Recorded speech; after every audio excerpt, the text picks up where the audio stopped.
Perkenalkan terlebih dahulu, nama saya Subhani Islamiyong dari mahasiswa PKB Jabatan PNS nomor 2 tahun 2023. Mohon izin untuk mewawancarai Pak Suro sebagai pengurus di Kuartir Cabang. Kalau boleh tahu jabatan Pak Suro di Kuartir Cabang itu apa sih Pak? Sekretaris. Langsung saja Pak, pertanyaan pertama, bagaimana kegiatan pramuka penegak yang dilaksanakan di Kuartir Cabang ini Pak? Kegiatannya intinya kita mengacu pada program kerja. Jadi Pak Catu punya hasil musyawarah cabang selama 5 tahun yang nanti berakhir di bulan Februari 2025. Dari 5 tahun kemarin buat program kerja selama 5 tahun, kita 5 tahun di breakdown menjadi per tahun. Kemudian per tahun dari program itu kita anggarkan lewat BPD. Nah, di plot K itu yang sesuai dengan anggaran yang diberikan dari pemerintah kota. Karena tidak semua program itu teranggarkan, sehingga ya sudah yang bisa teranggarkan yaitu kita laksanakan. Kita dengan program kerja Wajah Kota Surat juga termasuk yang program kerja penegak. Sebelumnya Pak, kalau boleh tahu apa visi misi dari Kuartir Cabang itu Pak? Ya, terwujudnya anggota Dewan Pramuka Kota Surakarta yang inovatif, unggul, berkarakter, berkecakapan hidup dan adaptif. Kemudian apa peran dari pengurus pramuka penegak dalam Kuartir Cabang ini Pak? Pengurus itu kan kolegial, jadi kebersamaan semua pengurus atau yang disebut kalau di pramuka namanya andalan. Pengurus itu namanya andalan cabang. Andalan cabang itu ada bina muda, ada siaga, penggalang, penegak. Kita mengurus ke penegak. Pengurus penegak atau andalan penegak itu lebih mendampingi kegiatan penegak yang dilakukan oleh Dewan Kerja Cabang. Jadi Dewan Kerja Penegak itu A sampai Z, kemudian punya namanya Dewan Kerja Cabang DKC, itu nanti akan melaksanakan kegiatan program penegak. Tetap didampingi oleh andalan penegak.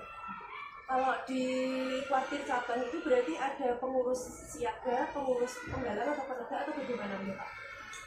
Jadi gini, Kuartir itu ada ketua, ada wakil ketua 7 bidang, dan ada sekretaris, bendara, dan anggota bidang. Nah, 7 bidang itu ya, satu bidang binawasa itu yang ngurusi orang dewasa atau pembina, kepala sekolah itu sini atau diklat di sini.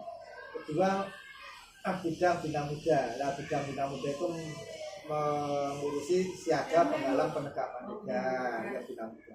Ada bidang orhum, ada bidang abdinas, ada bidang humas, ada bidang bina satuan, ada bidang kausarpas. Nah, kita lebih menuju ke bina muda yang penegak tadi ya.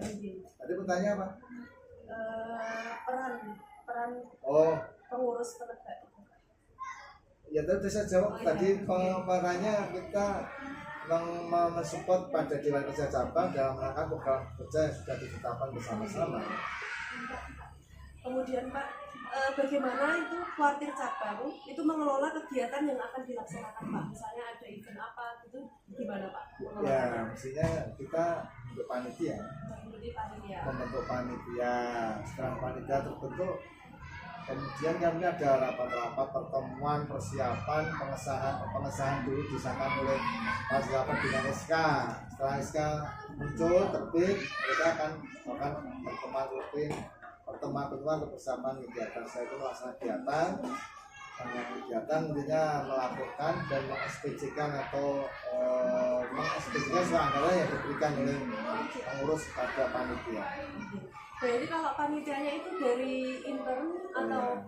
Kalau panitia tergantung, jadi tidak mesti pengurus itu misalkan ada Remna cabang ya kita selain pengurus kita melibatkan orang luar sesuai dengan bidangnya. Misalkan tentang apa materi media atau berita ya kita mengambil narasumber wartawan.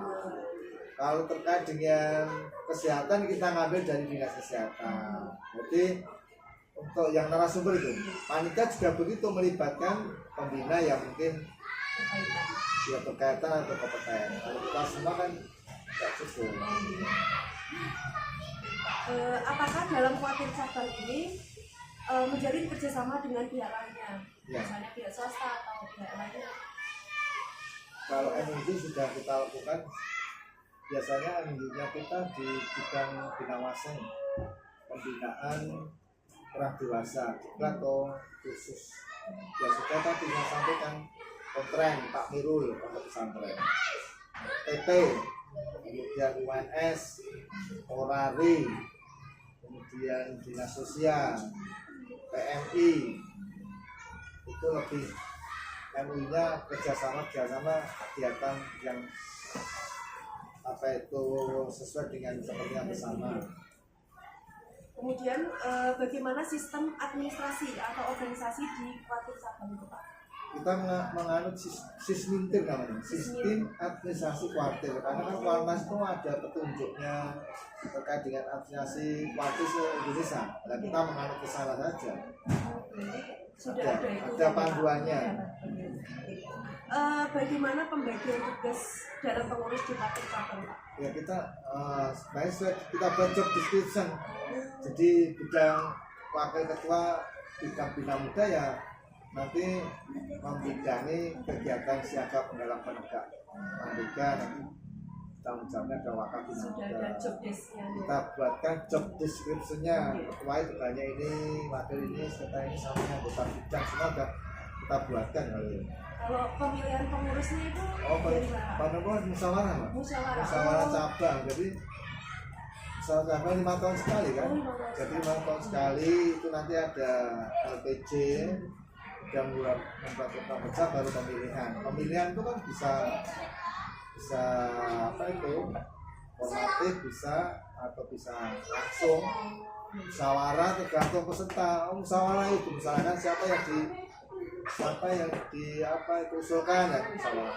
Kalau develop mungkin ya pakai apa itu voting misalnya. Itu gantung. Kemudian Pak, pertanyaan terakhir, pengalaman paling bermakna atau berkesan setelah menjadi pengurus di kuartir ini? Yang jelas banyak teman, Banyak teman. banyak pengalaman,